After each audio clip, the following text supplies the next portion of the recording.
What's up, everybody? As you may or may not know, I have challenged the great Denny Carter, CD Carter 13, as you know and love here on the internet, to a DraftKings bad lineup head to head. Denny and I are two of the world's foremost leaders on building bad lineups. And so we're just a couple of pros going at it here head to head. Who can build the worst DraftKings lineup while spending at least $49,000 of the $50,000 DraftKings salary? I've challenged Denny to this, and the loser will be donating $100 to a very important cause. Racist Texas, I believe, is how we're going to pronounce that organization. Refugee and Immigrant Center for Education and Legal Services. Basically, this is an advocacy group who is fighting on behalf of immigrants who have been adversely impacted by pretty much a broken immigration system in our country. I think regardless of your politics, you could probably say that we have a lot of work to do in terms of immigration reform, and there are people who are being adversely impacted. This group is based out of Texas, so if you feel compelled to donate yourself, be sure to go to racistexas.org, and you can donate right there on their site. So the loser of our matchup / winner, I don't know whether to call it loser or winner, will be donating $100 to this organization. So whoever scores the most points will be the loser in this particular contest. So, I think we're going to talk through how to build a really bad lineup. This is actually harder than you would think. I've kind of gone through this already, and I'll walk you through my process. The process is going to be really important.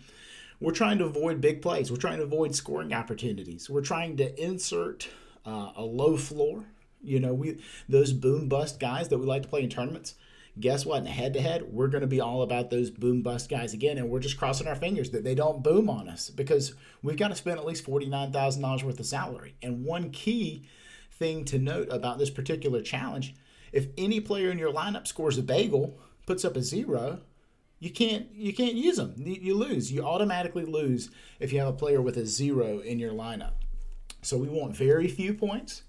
We want to flirt with 0, but we can't land right on 0. So, we can't throw in backup quarterbacks or guys that are never going to play. And we've got to hit that $49,000 minimum salary threshold. We've got to be between $49,000 and $50,000. I mean, so we're going to have to play some good players. But we're going to try to keep that list as pared down as possible.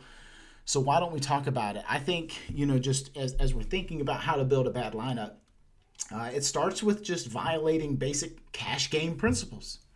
Paying up for defense. I think the first thing we're going to want to do is just jam in as much salary at positions that don't return a whole lot of value.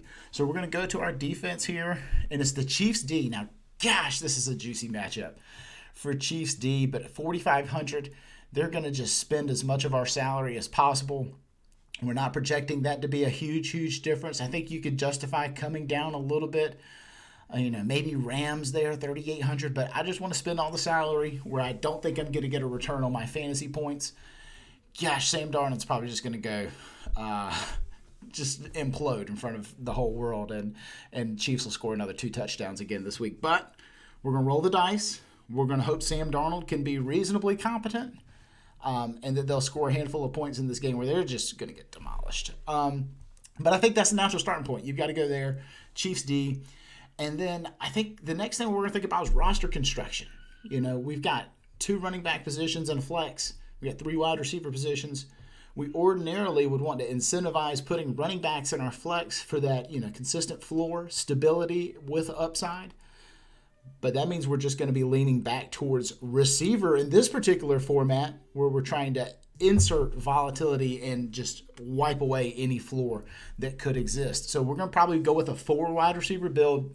But I think the natural step here next, there's one guy who was just built for this particular type of format. Why don't I go ahead and type his name in? It's not Tyreek Hill. It's Taysom Hill. $4,100 for Taysom Hill. I don't even have to look at the rest of the quarterbacks, guys.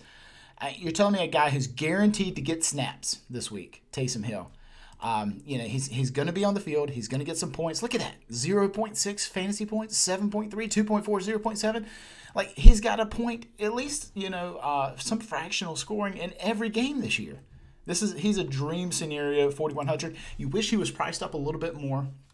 I thought about going, with like a Nick Foles or, somebody down there in that range, but it's just not worth it. Like Nick Foles could give me 15 fantasy points and just ruin my day. I want Taysom Hill's locked in, less than 3 points. That's just gonna be lovely at 4,100. Not as much salary as I'd like to wipe away there. But let's go into our running backs. We only want 2 running backs, so we want to make sure they're high price guys. Obviously, the more we spend on running back, the worse off we're going to be. So we're thinking like guys who had inflated roles last week that'll be deflated this week. And it just drives you straight to Alexander Madison. We've got to find Alexander Madison. He's right here at 6K. We're going to throw him in there. 6K, like it's just supremely low floor. Even when he got the feature back work last week, didn't do anything with it. 10 carries for 26 yards. So I think overall, we're going to need a big game out of Dalvin Cook. We're going to need him to keep Madison off the field. We're looking at maybe getting about 5 points. And if we can get less than 1x per dollar value on Alexander Madison, we're just going to crush Denny this week. But I imagine Madison's going to be the chalk across the board. I mean, if Denny's not building with the same exact roster construction, he's pretty much toast. As we look at other guys who we can use at the running back position, we want to make sure our spending's probably a little bit more towards the tight end and receiver positions. But let's think about who else was projected to maybe have a big role this week and is not going to anymore. As we scroll through, we're seeing a couple guys who are going to have bigger roles. Melvin Gordon, possibly with a limited Phillip Lindsay. Jerick McKinnon is in consideration here at 5,700. But with the return of Tevin Coleman and everything, we don't know exactly what McKinnon's going to give us.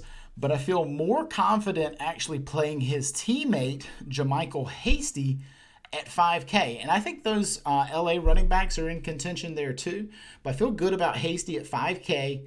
We can go in, and I think, DraftKings priced him in as a guy who's going to possibly be a lead back this week. Now I think he'll be number 3 on his own team, behind Coleman and behind McKinnon.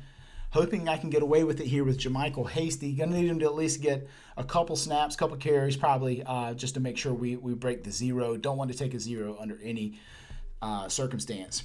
Last thing I want to do before we hop into the receivers, I think we can go ahead and knock out tight end. We want to spend a lot of money here and not get a lot in return, which is just, that's who Mark Andrews is.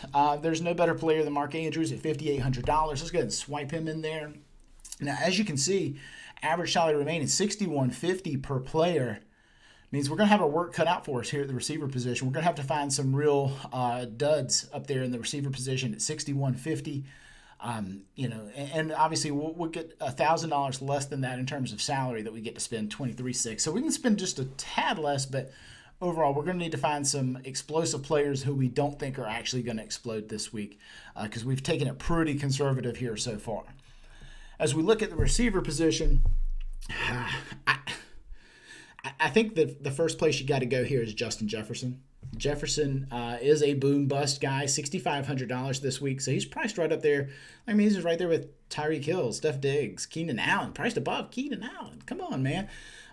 We look at his game log. Huge game, 42.6. Huge game, 33.5. But we're also seeing pretty low floor there from Justin Jefferson. This is a game where Green Bay and Minnesota are probably going to exchange blows, and Minnesota's probably going to be playing from behind. So it's going to boost Jefferson's floor a little bit, but I think at 6,500, we can't find a better option than Justin Jefferson. Next, another guy who I want to talk about is Juju Smith-Schuster, priced at $5,400. Look at who he's priced around and tell me, does anybody else possess a similar floor?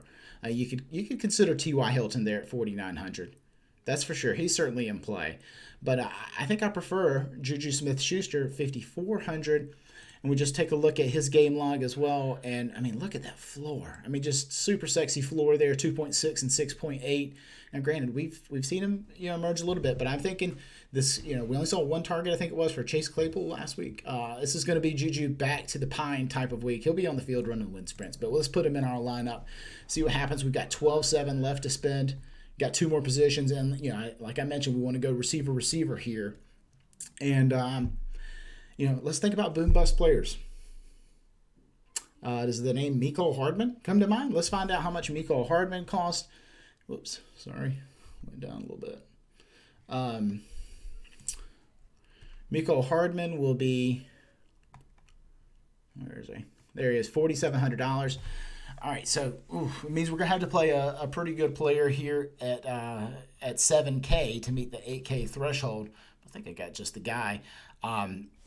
This looks like Mikol's a great opportunity here in a game that could probably have some tremendously negative game script for Mecole Hardman. He may. He's in danger of not scoring a point, but I think he'll go out there and at least catch us one ball here in this game, which leaves us 7K or more to spend on a player. And it's all eyes up for Allen Robinson, who is going to play but hasn't practiced all week. He's been in concussion protocol. Usually sort of a high floor type of player as Allen Robinson, gets a lot of targets, but he didn't get a lot of targets last week and is also coming off a concussion and did not practice all week.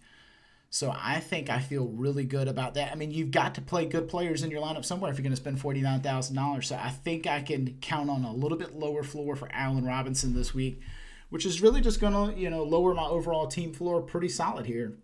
And like I say, I think if Denny's not starting with at least a Hill, Madison, Andrews, Chiefs core, you're doing it wrong. I think he may, we may have a 2v2 or something in there somewhere. But, I mean, if he's not playing the vast majority of these guys, he's just toast.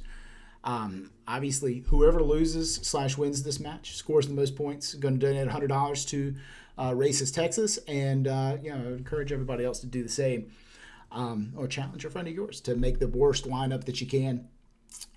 Again, we can't take bagels here. We can't take zeros. I'm confident that every player on the board here can get on the board. We're flirting with disaster there with Taysom Hill. We're flirting with disaster with Mecole Hardman a little bit. Guys that could bagel us, but I think we're going to be fine. And overall, I think Denny's toast, and that's the most important takeaway here. I'm looking forward to him having to pay to charity while I just get to cash in on these riches. We're playing for $1 here, so at least Denny will make 80 cents off of me that will go towards his $100 that he's paying to charity. I certainly don't want to be paying to charity who would do such a thing. So overall, guys, hope you like the build. Hope it works out. We'll keep you posted throughout, and we'll see you soon.